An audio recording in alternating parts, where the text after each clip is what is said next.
Welcome to market times. நண்பர்கள் அனைவருக்கும் எனது இனிய வணக்கம். ஃப்ரெண்ட்ஸ், நாளைக்கு வந்து நிஃப்டிக்கான சப்போர்ட் ரெசிஸ்டன்ஸ் எந்த லெவலில் இருக்கும், நம்ம என்ட்ரி எந்த இடத்துல ஆகலாம், எக்ஸிட் எப்படி ஆகலாம் அப்படிங்கிறத நம்ம பார்க்கலாம். ஸோ வீடியோவை கொஞ்சம் ஸ்கிப் பண்ணாமல் பாருங்கள். ஓகே ஃப்ரெண்ட்ஸ், நிஃப்டினுடைய சப்போர்ட் அப்படின்னு பார்த்தீங்க அப்படின்னா நாளைக்கு வந்து நமக்கு வந்து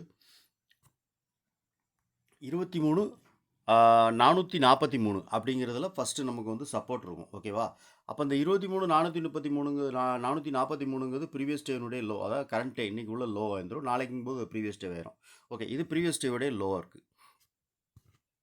சப்போர்ட் 2 அப்படின்னு சொல்லி நம்ம பார்த்தோம் அப்படின்னா நமக்கு வந்து 23,283 அந்த ரேஞ்சில் நமக்கு வந்து ஆக்ட் ஆகும். ஓகேவா? சப்போர்ட் 2ங்கிறது 23,283.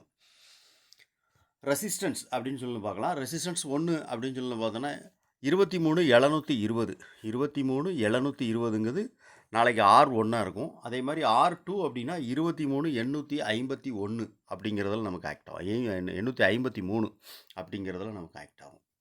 ஓகே ஃப்ரெண்ட்ஸ், இது நிஃப்டிக்கான ஓவராலாக உள்ள மேஜரான சப்போர்ட் ரெசிஸ்டன்ஸ் லெவல். ஓகே, நம்ம வந்து என்ட்ரி எப்படி ஆகலாம், எக்ஸிட் எங்கே ஆகலாம் அப்படிங்கிறத நம்ம பார்க்கலாம். நமக்கான ஸ்ட்ராட்டஜி என்ன அப்படிங்கிறது பார்க்கலாம். ஓகே, நாளைக்கு நிஃப்டிக்கான என்ட்ரி எக்ஸிட் லெவல் எப்படின்னு பார்க்கலாம். ஸோ மார்க்கெட் இன்னைக்கு க்ளோசிங் பார்த்தீங்கன்னா ஆல்மோஸ்ட் வந்து 23,550. ஸோ அந்த ரேஞ்சில் தான் மார்க்கெட்டாக ஸ்ட்ரைக் ப்ரைஸ் வரைய சொல்கிறேன். ஸோ அந்த ரேஞ்சில் தான் மார்க்கெட் இன்னைக்கு க்ளோசிங் கொடுத்துருக்கு. ஸோ இன்னைக்கு க்ளோசிங்லேருந்து மார்க்கெட் இந்த ரேஞ்சிலே ஓப்பன் ஆகுது அப்படின்னு வச்சுக்கோங்களேன். இந்த ரேஞ்சில் ஓப்பன் ஆகி மார்க்கெட் மேலே போனால் 23,600, ஸோ 610. ஸோ இந்த ரேஞ்சில் உள்ளது வந்து நமக்கு வந்து ஒரு ரெசிஸ்டன்ஸாக இருக்கும்.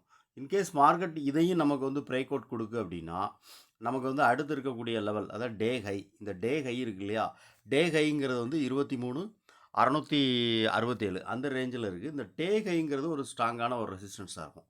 மார்க்கெட் இந்த ரேஞ்சில் ஓப்பன் ஆகி மேலே போனால் இந்த டே ஹைவும் மார்க்கெட் வந்து பிரேக் அவுட் கொடுக்கு அப்படின்னா அடுத்து இருக்கக்கூடிய மேலே இருக்கக்கூடிய, அதாவது மேஜரான ஒரு சப்போர்ட் ரெசிஸ்டன்ஸ் லெவல் நம்ம கொடுத்துருந்தோம் இல்லையா, 23,720 அப்படிங்கிறது வந்து ஒரு மேஜரான ஒரு ரெசிஸ்டன்ஸ் லெவல். ஸோ அந்த இடம் வந்து மார்க்கெட்டுக்கு வந்து ஒரு மேஜரான ஒரு ரெசிஸ்டன்ஸ் லெவல். இந்த லெவலுக்கு மேலே மார்க்கெட் ஓப்பன் ஆகுது அப்படிங்கிற பட்சத்தில் மார்க்கெட்டை வந்து இந்த லெவலில் மார்க்கெட் வந்து போது மார்க்கெட் வந்து இந்த இடத்துல ஒரு செல்லிங்கான வாய்ப்பை நம்ம எதிர்பார்க்கலாம். இன்கேஸ் மார்க்கெட் இதையும் பிரேக் அவுட் கொடுக்க அப்படின்னா அடுத்து இருக்கக்கூடிய மேஜரான அடுத்த சப்போர்ட் லெவல் என்ன அப்படின்னு பார்த்தீங்கன்னா நமக்கு வந்து 23,850. ஸோ அந்த லெவல் வரைக்கும் மார்க்கெட் போகிறதுக்கான வாய்ப்பு இருக்கும். 23,800. ஓகேவா? 23,800ங்கிறது நமக்கு வந்து மார்க்கெட் நாளைக்கு போகிறதுக்கான வாய்ப்பு இருக்கும். இந்த டே ஹையை கட் பண்ணி இந்த நம்ம மேஜர் ஃபஸ்ட்டு ரெசிஸ்டன்ஸ் லெவல் கொடுத்துருக்கோம் இல்லையா 720, இதை கட் பண்ணும் பட்சத்தில் மார்க்கெட் வந்து மேலே போகிறதுக்கு வாய்ப்பு இருக்குது. 23,800 வரைக்கும் போகிறதுக்கு வாய்ப்பு இருக்குது. ஓகே, இது டே ஹையில் ஓப்பன் ஆகி மார்க்கெட் மேலே போனால். ஓகே, இந்த ரேஞ்சில் மார்க்கெட் ஓப்பன் ஆகி மார்க்கெட் கீழே வந்ததுன்னா இந்த 50%, அதாவது என்னென்னா இந்த லெவல் இருக்கு இல்லையா, இந்த 50% லெவல் இருக்கு இல்லையா, இதுக்கு கீழே மார்க்கெட் வரும் பட்சத்தில் டேவுடைய லோ இருக்கு இல்லையா, அந்த லோ வந்து நமக்கு சப்போர்ட்டாக இருக்கும். இந்த லோவில் தான் வந்து நமக்கு வந்து என்னென்னா நம்ம வந்து சப்போர்ட் லெவல், அதாவது மேஜரான ஒரு சப்போர்ட் லெவல் இருக்குன்னு நம்ம கொடுத்துருந்தது வந்து இந்த இடத்துல தான் 23,442 அந்த ரேஞ்சில் தான் வந்து நமக்கு வந்து இந்த டேவுடைய லோ இருக்குது. இந்த இடத்துல தான் நமக்கு வந்து மேஜரான சப்போர்ட் லெவல் இருக்குது. அப்போ இந்த சப்போர்ட் லெவல்லேருந்து மார்க்கெட் சப்போர்ட் எடுக்கும் பட்சத்தில் மார்க்கெட் வந்து டே ஹை வரைக்கும் மேலே வந்து நம்ம வந்து எக்ஸ்பெக்ட் பண்ணலாம். ஓகே, மார்க்கெட் ஒரு gap down open. So gap down open ஆகிறது வாய்ப்பு ரொம்ப கம்மி தான். ஆனால் இருந்தாலும் நம்ம வந்து ஒரு அதையும் பார்க்கலாம். ஒரு கேப் டவுனில் ஓப்பன் ஆகுது அப்படிங்கிற பட்சத்தில் நம்ம என்ன பண்ணலாம் அப்படின்னா, இந்த டேவுடைய லோவுக்கு கீழே மார்க்கெட் ஓப்பன் ஆகுது அப்படின்னா அடுத்து நமக்கு வந்து இருக்கக்கூடிய சப்போர்ட் அப்படின்னா 23,380. இந்த 23,380 அப்படிங்கிற லெவலையும் நமக்கு வந்து கிராஸ் பண்ணுது அப்படின்னா நமக்கு அடுத்து இருக்கக்கூடிய மேஜரான சப்போர்ட் லெவல் என்ன அப்படின்னு பார்த்தீங்கன்னா நமக்கு வந்து 23,283 நம்ம ஒரு சப்போர்ட் லெவலில், அதாவது மேஜர் சப்போர்ட் லெவல் கொடுத்துருக்கோம். ஸோ இந்த இடம் வரைக்கும் மார்க்கெட் வரும். கேப் டவுனில் ஓப்பன் ஆகி டேவுடைய லோவுக்கு கீழே வந்தால் வரதுக்கான வாய்ப்பு இருக்குது. சரி, ஓகே, மார்க்கெட் ஒரு கேப் அப் ஓப்பனிங் அப்படின்னு வச்சுக்கோங்களேன்.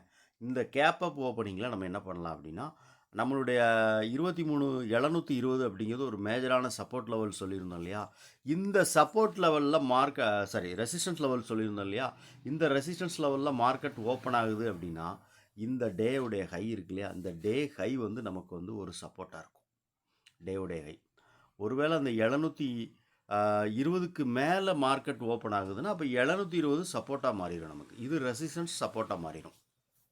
ஓகே ஃப்ரெண்ட்ஸ், பாருங்கள் நாளைக்கு மார்க்கெட் வந்து 720 700 அந்த ரேஞ்சில் ஓப்பன் ஆகுச்சு அப்படின்னா அந்த 720 சப்போர்ட், அதான் 720க்கு மேலே மார்க்கெட் இருந்ததுன்னா இந்த இடம் நமக்கு சப்போர்ட் ஆகும். 720லே மார்க்கெட் ஓப்பன் ஆகி கீழே வந்துன்னா டே ஹை இருக்கு இல்லையா, இன்றைக்குள்ள ஹை, இந்த ஹை வந்து நமக்கு வந்து சப்போர்ட்டாக இருக்கும்.